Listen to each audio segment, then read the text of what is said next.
এমন সময় দেখা যায় আল্লাহ নবী রওজা পাকটা থরথর থরথর করে কেঁপে উঠলো। রওজা মুবারকের ভিতর থেকে বিকট একটা আওয়াজ হলো, ও আমার সাহাবায়ে কেরামেরা, কই আমার আবু বকর সিদ্দিক, কই আমার বাল্য জীবনে বন্ধু হিজরাতের সাথী আবু বকর কই? আদখালাল হাবিব ইলাল হাবিব। ও আমার সাহাবীরা, আমার বন্ধুর লাশ বন্ধুর পাশে দাফন হবে, এর জন্য জিজ্ঞাসার কোনো প্রয়োজন নাই। এতদিন ছিল আমার আবু বকর দুনিয়ার বুকে আমার বাল্য জীবনে বন্ধু, এতদিন আমার আবু বকর ছিল দুনিয়ার বুকে হিজরাতের সাথী, আজ থেকে আমার আবু বকর হয়ে যাবে কবরেরও সাথী, কবরেরও আমার বন্ধু হয়ে থাকবে। জোরে বলুন সুবহান। জোরে বলেন না সুবহান, জোরে বলেন না সুবহান। নারে দেখবে, নারে দেখবে। চিন্তা করেন আমার ভাই জানরা, বাপ জানেরা, যুবকেরা, আল্লাহ আল্লাহ রসুলের মোহাব্বত, আল্লাহ আল্লাহ রসুলের ভালোবাসা যারা ভালোবেসেছিলেন তাদের থেকে শিক্ষা দেন। ভালোবাসা কাকে বলে, মোহাব্বত কাকে বলে? আমার ভাই জানরা, বাপ জানেরা, আল্লাহ নবী তো জানের বাদশাহ জনাবে মুহাম্মদুর রাসূলুল্লাহ সাল্লাল্লাহু আলাইহি সাল্লাম আম্মা জান হযরত আয়েশা সিদ্দিকা রাদিয়াল্লাহু আনহার ঘরে তাশরীফ রেখেছে, আরাম করছে। আম্মা জানও ঘুমাচ্ছে, আল্লাহ রসুল আরাম করছে। আম্মা জানে ঘুমটা ভাঙার পরে দেখছেন আল্লাহ রসুল বিছানায় নাই। আম্মা জান হযরত আয়েশা সিদ্দিকা রাদিয়াল্লাহু আনহা চিন্তিত হয়ে পড়লেন, আল্লাহ রসুল কোথায় গেলেন? আম্মা জান আয়েশা সিদ্দিকা রাদিয়াল্লাহু আনহা ঘর থেকে বেরিয়ে অন্ধকারে অন্যান্য আম্মা জানদের ঘরে জানলা দরজার ফাঁক দিয়ে উঁকি মেরে দেখতে লাগলেন আল্লাহ রসুল অন্য কোনো বিবির ঘরে এসেছেন কিনা। তাও দেখলেন না, কোনো বিবির ঘরেও নেই। হযরত মা ফাতেমা চলে গেলেন, আম্মা জান আয়েশা সিদ্দিকা রাদিয়াল্লাহু তাআলা চলে গেলেন হযরত মা ফাতেমার ঘরে। হযরত মা ফাতেমাকে উঠালেন, ও মা ফাতেমা, আপনার আব্বা জানের খবর কি? হযরত মা ফাতেমা বলে, আম্মা জান, আব্বা জান তো আজকে আমার ঘরে আসেন নাই। আম্মা জান, আজকে তো আব্বা জান আপনার ঘরে থাকবার পালা। আম্মা জান আয়েশা সিদ্দিকা বলে, মা ফাতেমা, আমার ঘরে তো ছিলেন, আল্লাহ রসুল আরাম করছিলেন, আমি আয়েশা ঘুমাচ্ছিলাম। আমার ঘুমটা ভাগার পরে দেখছি আল্লাহ রসুল আমার বিছানায় নাই, তাই খুঁজতে বেরিয়েছি। ও ভাইজানেরা,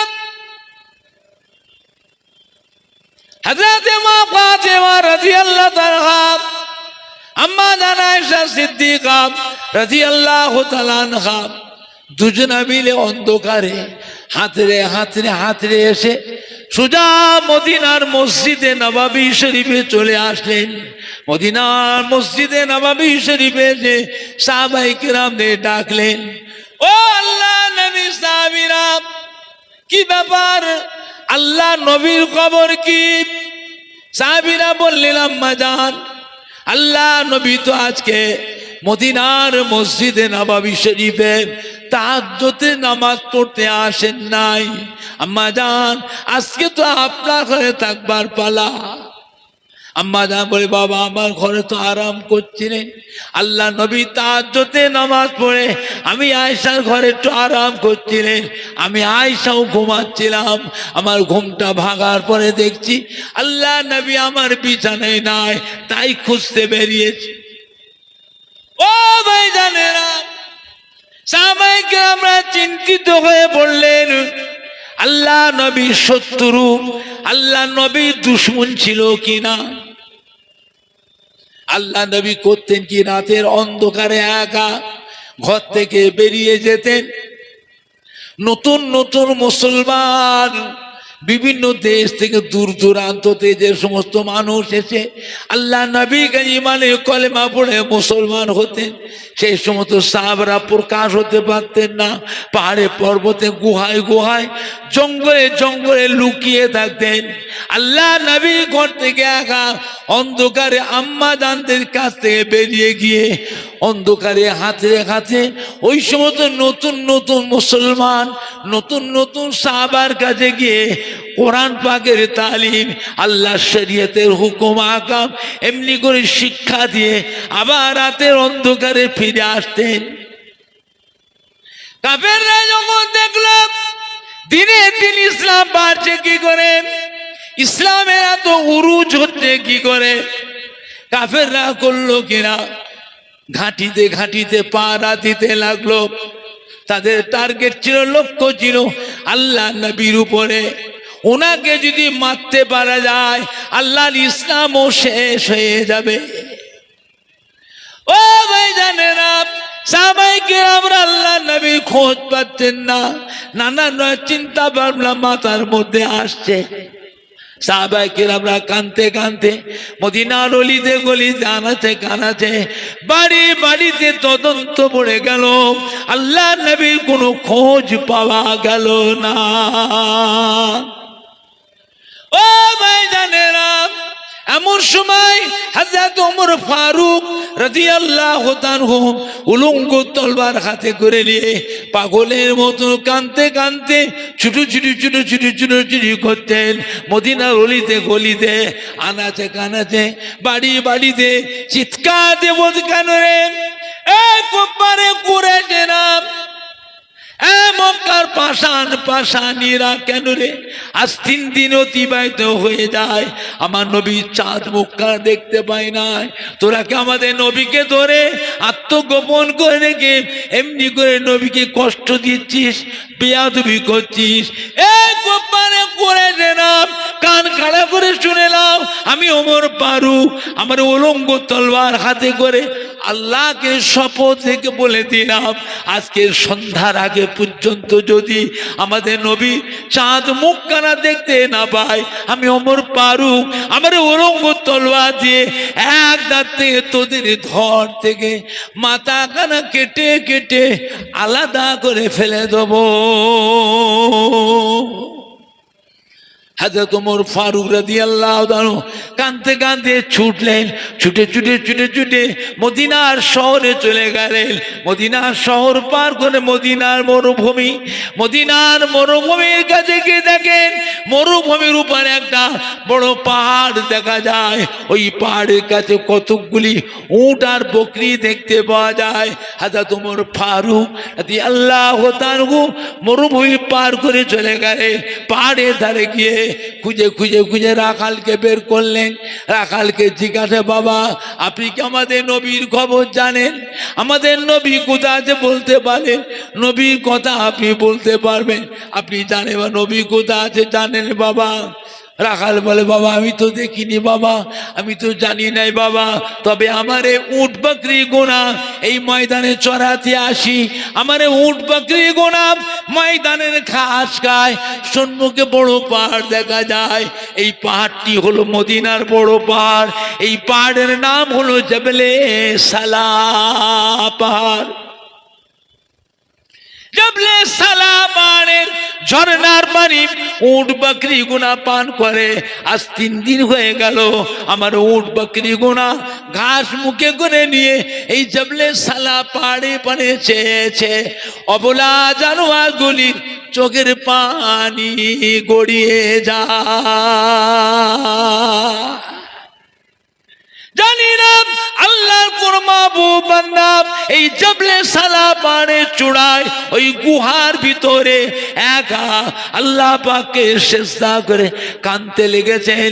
ওনার কান্নার সঙ্গে আমার অবলা জানোয়ার উট বকরি গুনার চোখের পানি গড়িয়ে যায়। বাবা আপনার হাতে ধরি বাবা, আপনার পায়ে ধরি বাবা। এই ছবি আপনার হাতে ধরি বাবা, আপনার পায়ে ধরি বাবা, যান বাবা যান, ওই জবলে সালা পাহাড়ের চূড়ায় ওই গুহার ভিতর থেকে ওই মানুষটিকে বের করে নিয়ে যান, তা নাহলে আমার উট বাকরি গোনা না খেয়ে অবলা জানোয়ারগুলি আজকে মারা যাবে। ও ভাই জানেরা, হযরত ওমর ফারুক রাদিয়াল্লাহু ফিরে চলে আসলেন মদিনা শরীফে, সাহাবায়ে কিরামদের কাছে শুনিয়ে দিলেন। শোনার সাথে সাথে মদিনা শরীফে আমারও কান্নার রোল উঠে যায়। হযরত আবু বকর সিদ্দিক রাদিয়াল্লাহু তাআলা, হযরত ওমর ফারুক রাদিয়াল্লাহু তাআলা, হযরত উসমান গনি রাদিয়াল্লাহু তাআলা, হযরত আলী কাররামাল্লাহু ওয়াজহাহু রিদওয়ানুল্লাহু তাআলা আলাইহিম আজমাইন হুজরা কাঁদতে কাঁদতে ছুটলেন। ছুটে গিয়ে মদিনা শহর পার করে মদিনার মরুভূমি পার করে মদিনার বড় পাহাড় এই জবলে সালা পাহাড়ে ধারে গিয়ে বিসমিল্লাহির রহমানির রহিম বলে পাহাড়ে উঠতে আরম্ভ করলেন। উঠে পাহাড়ে চূড়ায় উঠে খুঁজে আর গুহার কাছে গিয়ে গুহার মধ্যে ঢুকে তদন্ত করতে লাগলেন। আল্লাহ নবী কোনো সংবাদ পাওয়া গেল না, কোনো খবর পাওয়া গেল না। সাহাবায়ে কেরাম বেরিয়ে এসে আর একটা গুহার মধ্যে ঢুকলেন, সেখানেও ঢুকে তদন্ত করলেন। আল্লাহ নবী কোনো সংবাদ পাওয়া গেল না। সাহাবায়ে কেরামরা পাহাড়ের চূড়ার উপরে চিন্তা করছেন, ঝরঝর করে কাঁদছে। এমন সময় দেখা যায় ওই জবলে সালা পাহাড়ের চূড়ায় একটা কিনারা থেকে একটা গুহার ভিতর থেকে আস্তে করে গুনগুনে কান্নার শব্দ শোনা যায়। জোরে বলেন না সুবহান, নারে দেখবে। সাহাবায়ে কেরাম গেলেন ওই পাহাড়ে গুহার মধ্যে গিয়ে দেখেন সত্যি আমাদের নবী, দয়ার নবী নীরবে নিঝুমে একা আল্লাহ পাককে সিজদা করে জার হয়ে কাঁদছে। সাহাবায়ে কেরাম গিয়ে সালাম দিলে, আসসালামু আলাইকা ইয়া রাসূলুল্লাহ, আসসালামু আলাইকা ইয়া হাবিবাল্লাহ, আসসালামু আলাইকা ইয়া শাফিউল মুযনিবিন, আসসালামু আলাইকা ইয়া রাহমাতুল আলামিন। ও নবী গো আপনার কি হয়েছে আমাদের কাছে বলুন, কি হয়েছে? মদিনা কোনো মানুষকে বেয়াদবি করেছে, মদিনা কোনো মানুষ আপনাকে অসম্মান করেছে, মদিনা কোনো মানুষ আপনার কষ্ট দিয়েছে, একবার আমাদের কাছে বলুন, আমরা আমাদের জান প্রাণ দিয়ে তার প্রতিশোধ নেবো, বদলা নেবো। ওগো নবী আপনার মনে কত ব্যথা, আপনার মনে কত দুঃখ।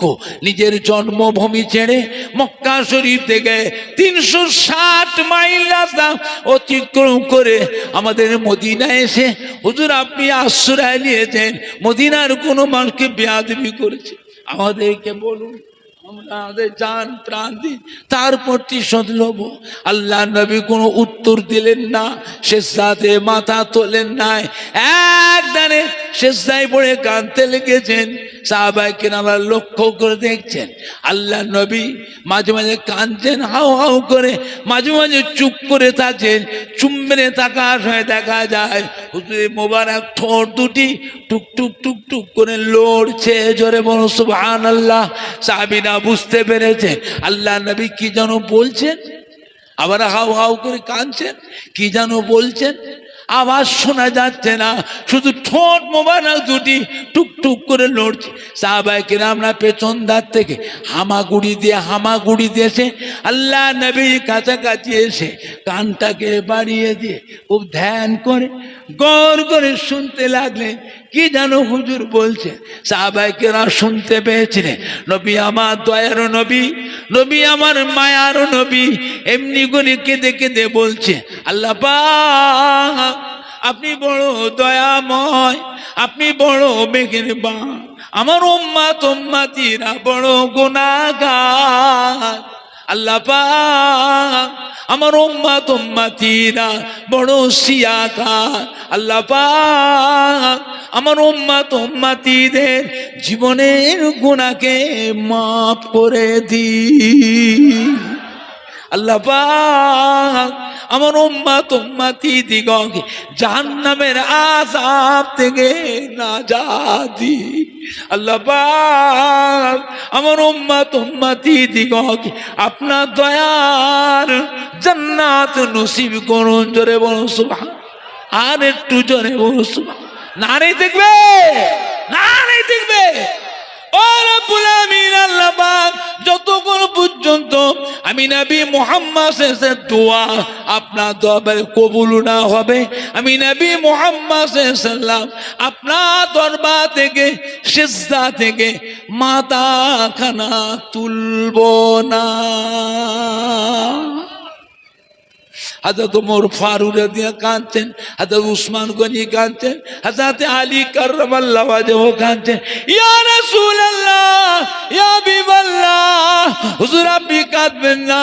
আমি ওমর ফারুক, আমি উসমান গনি, আমি আলী কাররামাল্লাহু ওয়াজহু ওয়াদা করছি আমাদের সারা জীবনের যত নেক আমল আছে, সারা জীবনের নেক আমল করে আজকে আপনার গুনাহগার উম্মত উম্মতিদের জন্য আল্লাহর রাস্তায় সব দান করে দিলাম। জোরে বলেন না সুবহান, জোরে বলেন না সুবহান।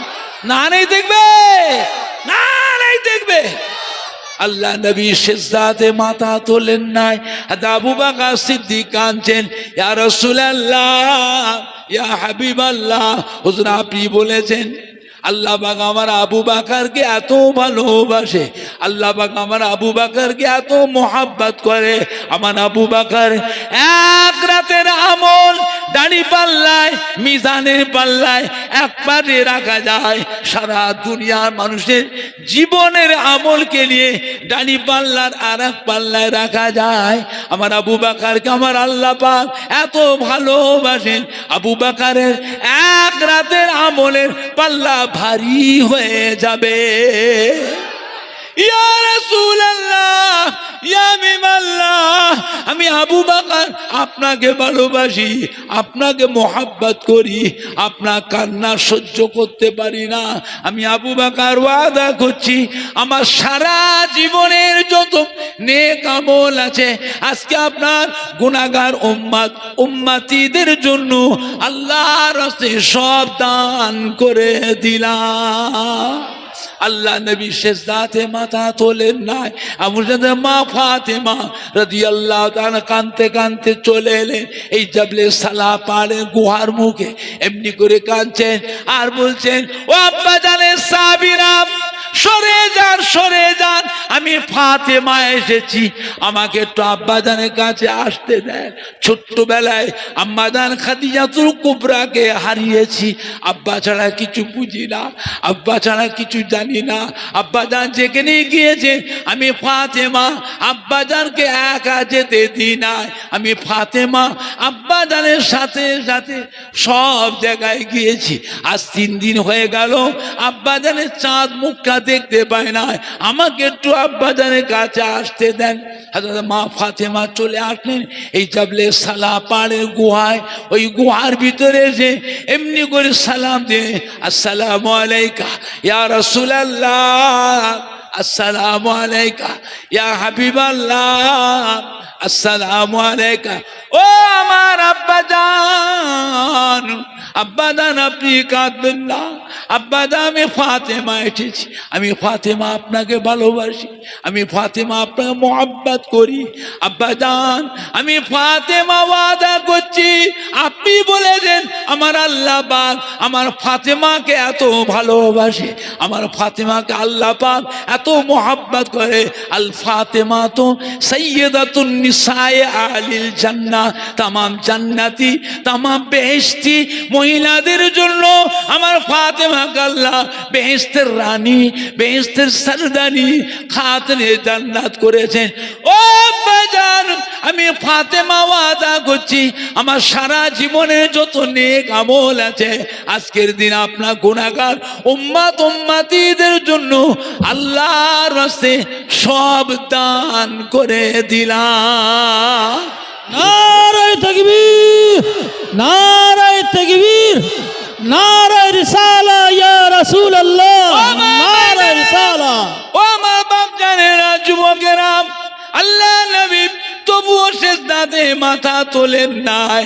হযরতে মা ফাতেমার আব্বা জান, আপনি বলেছেন আমার কলিজার টুকরা ইমাম হাসান হুসাইনকে আল্লাহ পাক বড় ভালোবাসে। আল হাসানু ওয়াল হুসাইনু সাইয়্যিদুশ শাবাবে আলিল জান্নাহ, तमाम জান্নাতি तमाम বেহেশতি নওজওয়ানদের আমার ইমাম হাসান হুসাইনকে আল্লাহ বেহেশতের সরদার করে দিয়েছে। আব্বা জান, আমি ফাতেমা, আমি মা ফাতেমা ওয়াদা করছি আমার ইমাম হাসান হুসাইনকে আপনার গুনাহগার উম্মত উম্মতিদের জন্য আল্লাহর রাস্তায় কুরবানি করে দিলাম। আল্লাহ নবী তবুও সিজদাতে মাথা তোলেন নাই। হযরত মা ফাতেমা কেঁদে কেঁদে নিরুপায় হয়ে আব্বাজানের পাশে গিয়ে বিসমিল্লাহ আল্লাহু আকবার বলে সিজদায় পড়ে গেলেন। নাকটা কপালটা ঠেকে সিজদা করলেন, হাত দুটিকে মাথার উপরে উঠে দোয়া চাইছেন। ও রব্বুল আমিন, আল্লাহ পাক আপনি বড় দয়াময়, আপনি বড় মেহেরবান, আমার আব্বাজানের দোয়াকে কবুল করে নিন। আল্লাহ পাক আমার আব্বাজানের দোয়াকে কবুল করে নিন। আল্লাহ পাক যতক্ষণ পর্যন্ত আমার আব্বাজানের দোয়া আপনার দরবারে কবুল না হবে আমি ফাতেমা আপনার দরবার থেকে সিজদা থেকে মাথাখানা তুলব না। অপূর্ব আমার নবী সিজদায় কাঁদছেন। ও রব্বুল আলামিন, আল্লাহ পাক আপনি বড় দয়াময়, আপনি বড় মেহেরবান, আমার উম্মত উম্মতিরা বড় গুনাহগার, আমার উম্মতিরা বড় সিয়াকার। আল্লাহ পাক আমার উম্মত উম্মতিদের জীবনের গুনাহকে মাফ করে দিন। আল্লাহ পাক আমার উম্মত উম্মতি দিগকে জাহান্নামের আযাব থেকে নাজাত দিন। ও রব্বুল আমিন, আল্লাহ পাক যতক্ষণ পর্যন্ত আমি নবী মুহাম্মদ সাল্লাল্লাহু আলাইহি দোয়া আপনার দরবারে কবুল না হবে আমি নবী মুহাম্মদ সাল্লাল্লাহু আপনার দরবার থেকে সিজদা থেকে মাথাখানা তুলব না। এক পাশে মা ফাতেমার সিজদায় পড়ে কাঁদছেন, অপর পাশে আমার নবী ওই জাবলে সালাবার গুহায় সিজদায় পড়ে কাঁদতেছেন। এমন সময় হযরত জিবরাইল আমিন আলাইহিস সালাম এসে হাজির হয়ে গেলেন। আসসালামু আলাইকা ইয়া রাসূলুল্লাহ, আসসালামু আলাইকা ইয়া হাবিবাল্লাহ। ও নবী গো, আর কাঁদতে হবে না, আর কাঁদতে হবে না। আল্লাহ পাক খবর পাঠিয়ে দিয়েছেন এখনই আপনার দোয়া আল্লাহ পাকের দরবারে কবুল হয়ে গিয়েছে। সুবহানাল্লাহ, বলেন না সুবহান, জোরে বলেন না সুবহান। ইয়া রাসূলুল্লাহ, ইয়া হাবিবাল্লাহ, হযরত মা ফাতেমাকে সিজদাতে মাথা তুলতে বলুন। হযরত মা ফাতেমার চোখের পানি মুছে ফেলতে বলুন। হযরত মা ফাতেমার দোয়া এখনই আল্লাহ পাকের দরবারে কবুল হয়ে গিয়েছে। কাল কিয়ামতের ময়দানে আল্লাহ পাক আপনার ওসিলায় হযরত মা ফাতেমার ওসিলায় হযরত ইমাম হাসান হুসাইনের ওসিলায় আপনার গুনাহগার উম্মত উম্মতি দিগকে আল্লাহ পাক দয়া করে নাজাত দিয়ে দেবে। জোরে বলেন না সুবহান, জোরে বলেন না সুবহান। না নাই দেখবে, না নাই দেখবে। দুরূদ শরীফ আল্লাহুম্মা সাল্লাল্লাহু আলাইহি ওয়াসাল্লাম। ইযা মারারতুম বিরিয়াজিল জান্নাহ ফারতাউ কিলা ইয়া রাসূলুল্লাহ সাল্লাল্লাহু আলাইহি ওয়াসাল্লাম ওমা রিয়াজুল জান্নাহ ক্বালা হালাকুজ যিকির।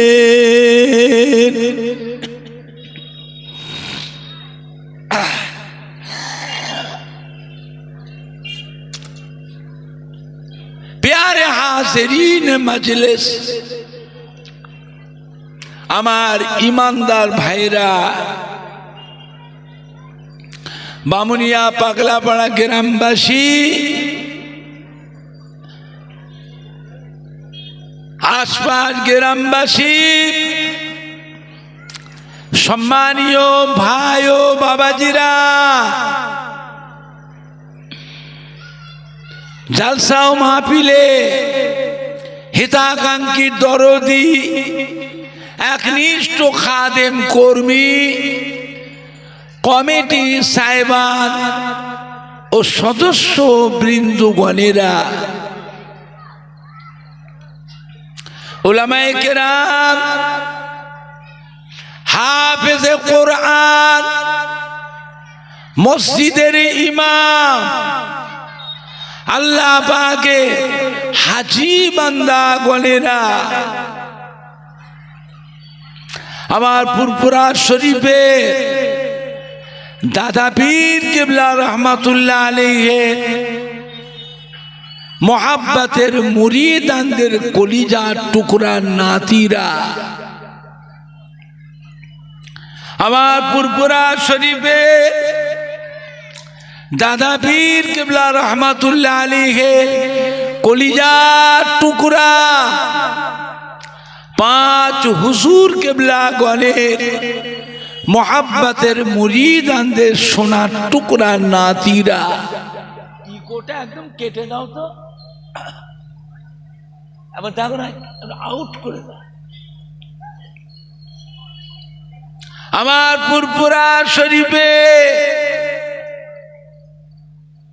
কেটে দাও দাদা পীর কিবলা রহমাতুল্লাহ আলাইহি মোহাব্বতের খলিফা গণের মোহাব্বতের মুরিদানদের সোনার টুকরা নাতিরা,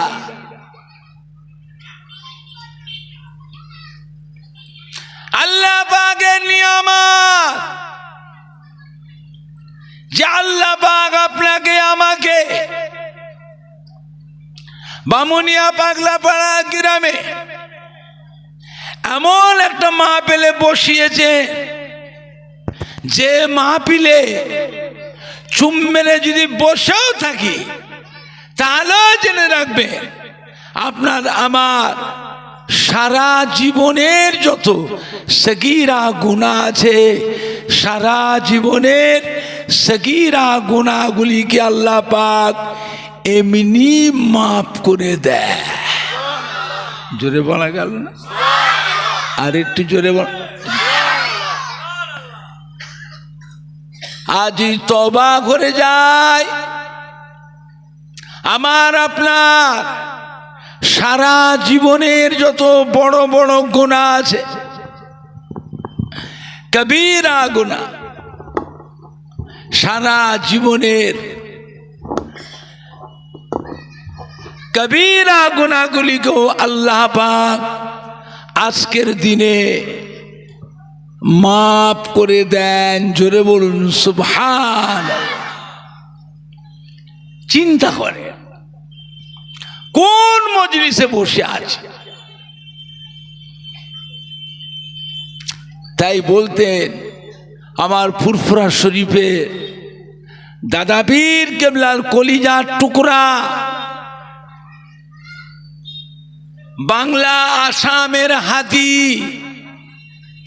মুফতিয়া আজম হযরত মেজলা হুজুর পীর কেবলা রহমাতুল্লাহ আলাইহি বলতেন, বাবা এই ওয়াজের মাহফিল গুলো হলো, জিকিরের মাহফিল গুলো হলো গুনাহ মাফের মজলিস। জোরে বলা যাচ্ছে না? আর একটু জোরে বলা যাবে না? মস্ত বড় বুঝা মাথায় করে নিয়ে বাড়ি থেকে বের হয়েছি আল্লাহ আল্লাহ রসুলকে ভালোবেসে ওয়াজের মাহফিলে যোগদান করেছি। ওয়াজ শেষ করে আখিরি দোয়া করে জিকির আজকার শেষ করে আখিরি দোয়া করে যে যার বাড়ি ফিরে যাবেন বেগুনাহ মাসুম হয়ে বাড়ি চলে যাবে। চিন্তা করে কোন মজলিসে বসে আছে। আজ এমন একটা মাহফিল মজলিস কায়েম হয়েছে, আজ আমাদের প্রত্যেকের আবাসার বাপ মা দাদু যান নানা যান দাদি যান নানি যান আত্মীয় স্বজন প্রতিবেশী মায় মুরব্বী শ্বশুর শাশুড়ি কবরবাসী মোর্দারা যে যার কবর থেকে সব আজকে সোনার মানিকদের মুখের পানিছে রুহানি অবস্থায় এতিমের মতো পড়ে পড়ে তারা কাঁদতেছে। আরে শুধু একটু দোয়ার আশায় নেকির আশায় যে আজকে বামুনিয়া পাগলা পাড়ায় মাহফিল আছে, ওই মাহফিলে কত নামাজি মুসল্লিরা এসে বসবে, ওলামায়ে কেরাম হাফেজে কোরআন মসজিদের ইমাম আল্লাহ পাকের কত হাজি বান্দারে এসে বসবে। মেশিনে ভলিউমটা একটু বাড়া না, মেশিনটা 100 বাড়া। ওই মাহফিলে ফুরফুরা শরীফ থেকে আমাদের দাদা পীরের আওলাদ আমাদের ছোট হুজুর পীর কিবলার সন্তান বসিরহাটের আল্লামা হাজরাতে মাওলানা রুহুল আমিন সাহেব রহমাতুল্লাহ আলাইহি পীরের আওলাদ কানকুড়ি হযরতে হামিদ জালালি রহমাতুল্লাহ আলাইহি মাঝেরাটি হযরতে মাহমুদ বখতিয়ারি রহমাতুল্লাহ আলাইহি পীরের আওলাদ এরান্ডা ডাক্তার আব্দুর রাজ্জাক সাহেব রহমাতুল্লাহ আলাইহি আলহাজ মৌলানা আব্দুল্লাহিল গালিব সাহেব রহমাতুল্লাহ আলাইহি বলেন না ভাগড় ফুলবাড়ি আলহাজ মৌলানা আব্দুল জলিল সাহেব রহমাতুল্লাহ আলাইহি পীরের আওলাদ ওই মাহফিলটাই এসে বসবে।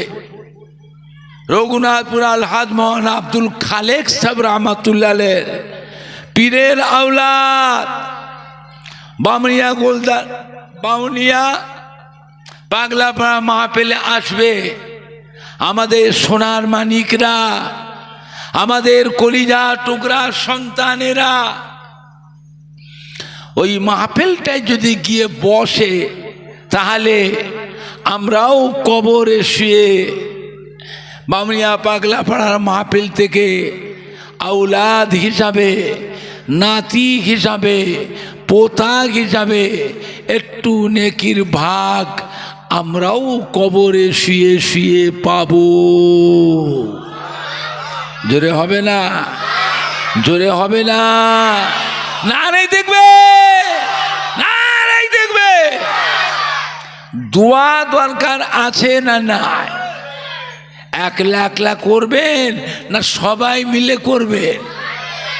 সবাই মিলে যদি করতে চান তাহলে বাড়িতে বসে থাকলে দোয়া হবে তো। বিভিন্ন গ্রাম থেকে সব মহব্বতে মানুষ কত আত্মীয় স্বজনরা এসেছে, বোন বোনা ভাগনা ভাগ্নিরা বৌমায়েরা এসেছে, নানি দাদি খালা ফুপুরা এসেছে। তাদের ঘরে নিয়ে বাড়িতে বসে খাই দাই করে গল্প করে করে সময় কাটাবেন, দোয়া হবে। তাহলে এসো সবাই মিলে বসি। পরিবেশ খারাপ করবেন না, অবস্থা ভালো নয়। পরিবেশ খারাপ করবেন না। আমার চিন্তা হয় বাবা,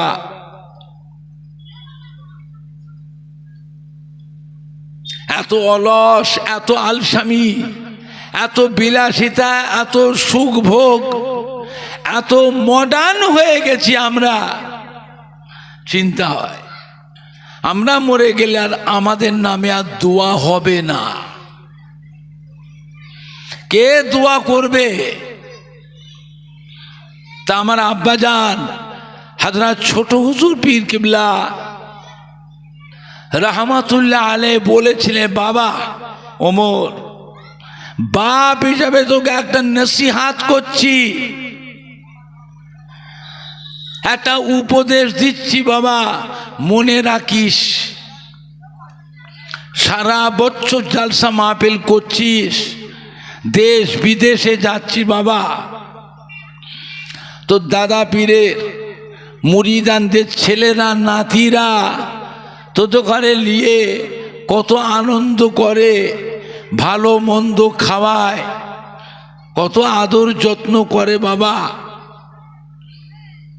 সব জায়গায় গিয়ে দোয়া করে আসছো,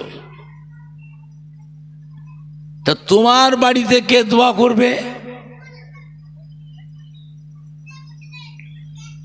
তোমার নিজের বাড়িতেও একটু দোয়া দরকার আছে না নাই? কে করবে? বাড়িতে মিলাদ দিবি, বাপ হিসাবে তোকে বলে গেলাম। একটা দিন ছিল প্রত্যেকের বাড়িতে মিলাদ হতো, শবে বারাতে, শবে মেরাজে, লাইলাতুল আশুরা, মুহররম মাসে, ফাতে আজম, দুয়াজদামে বাবা মসজিদের মুসল্লিদের দাওয়াত করে, ইমাম সাহেব, মাদ্রাসার ছাত্র, হাফেজ সাহেবদের নিয়ে বাড়ি বাড়িতে তো খাস মিলাদ হতো। কিছু মিষ্টি মুখ, কিছু সিন্নি, তাবারক, নিয়াজ বিতরণ হতো। বুঝলেন? যারা গ্রামের মুরব্বীরা বেঁচে আছে, আমার কথাটা এখন জিজ্ঞাসা করেন যে ফুরফুরা শরীফের ওমর সিদ্দিকী হুজুর যেটা বলছে, কথাটা সত্য না মিথ্যা? একটা দিন ছিল গ্রামে কেউ মারা গেলে পরে তার নামে দোয়ার অনুষ্ঠান করার জন্য 4-5টা গ্রাম বা পাড়াতে ঘুরে ঘুরে খুঁজে খুঁজে মানুষ মুসল্লিদের দাওয়াত হতো। প্রত্যেকটা মুসল্লির হাতে থাকতে একটা করে কোরআন শরীফ, সবাইয়ের পকেটে থাকতো একটা করে 100 দানা তসবিহ।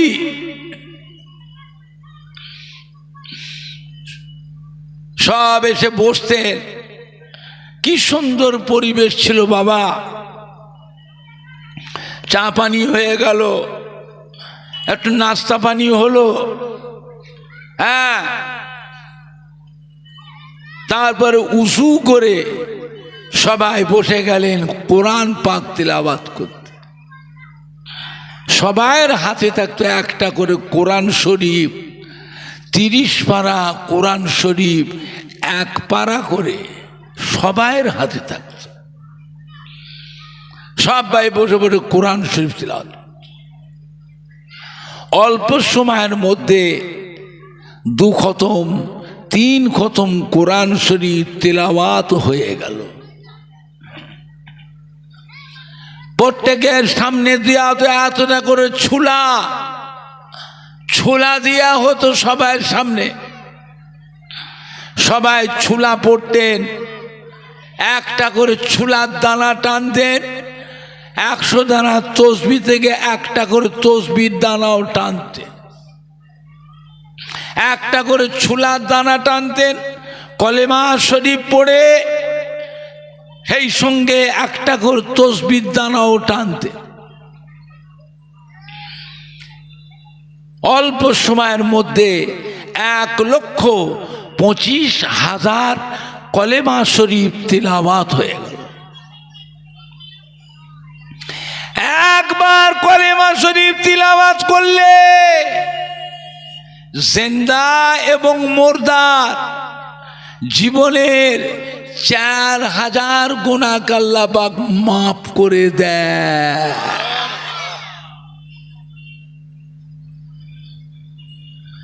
কতবার পড়া হতো? কতবার? 1,25,000। এখন সব উঠে গেছে, আর নেই। হয় বছরের দুটো একটা মিলাদ হয়, চাঁদা তুলে তুলে করে, তাও আবার দেখি সবাই বসে না। কে আত্মীয় বাড়ি বসে গল্প করছে, কে দোকানের ধারে বসে আছে, কে বন্ধুদের নিয়ে রাস্তার ধারে গল্প করে করে সময় কাটাচ্ছে, বলেন না? এই সব হচ্ছে। চিন্তা হয় এসব জিনিসে ফাঁকি দিতে নেই, এসব জিনিসে ফাঁকি দিতে নেই। পরিবেশটা খারাপ করে দিয়ে যাচ্ছেন। আমরা মরে গেলে না আমাদের নামে আর দোয়া হবে না। আমার আব্বা যান হযরত ছোট হুজুর পীর কেবলা বলেছেন, বাবা ওমর, বাপ যাবে তোকে বললাম বাড়িতে মিলাদ দিবি, আর আমার মাদ্রাসার ছাত্রদের দাওয়াত করে নিয়ে একটু খাওয়াবি। নিজেরা তো পারবি না, সংসারের চিন্তা, কাজ কারবার নিয়ে, ব্যবসা নিয়ে, চাষাবাদ নিয়ে, ছেলে মেয়ে বউ নাতি পুতা ভাগনা ভাগ্নিদের নিয়ে ঝালাপালা হয়ে থাকবে। বাবা পারবে না।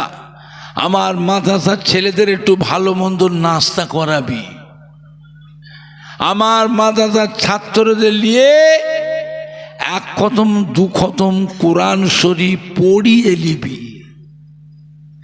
কেন?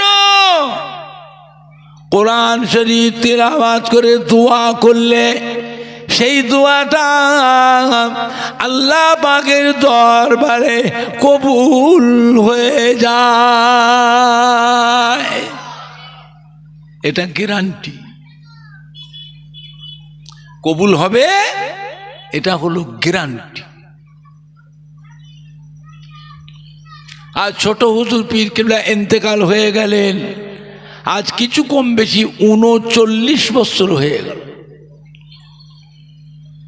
আমি ওমর সিদ্দিকী আমার বাড়িতে বছরে 6টা-7টা খাস মিলাদ দিই। 6 হাঁড়ি 7 হাঁড়ি 6 ডেক 7 ডেক করে রান্না করে দিই। 3টে মাদ্রাসার ছাত্রদের দাওয়াত দিই। গ্রামের কিছু গরিব দুঃখী অভাবী মানুষ দাওয়াত দিই, কিছু আত্মীয় স্বজন, কিছু খাস খাস মুরিদানদের দাওয়াত দিই। বুঝেছেন আমার ভাইজানরা, বাপজানেরা?